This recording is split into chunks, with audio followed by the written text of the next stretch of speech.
पाणी आहे म्हणा ते बघा का बघा ते खोल पाणी आहे पलीकडून ते पाहून आता आपण जाऊ आता आंघोळ तिकडून घरी लागलेली भूक मला आता आधी गण खेळून काय खाऊया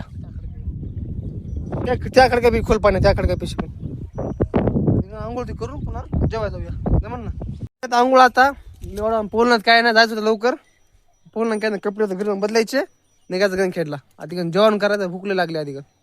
चला भेटू गण खेळ मध्ये आता आवाज झाला आपल्या आपण नारळ घ्यायला तर बघायला आपण घरी आता नारळ आंघोळ घेऊन जाऊ आता अंगुरण नारळ बघायचं त्यांना आता घरी यायचे बस प्यायला गार प्या शांत करा तिथं पाहुण्याला भेटायला पाहुण्याचं घरी काका काकाला काय करा बघा जुरंदर तू जुरंदर तुझ्या परपणीला परपणीला आता जुरंदर बघायला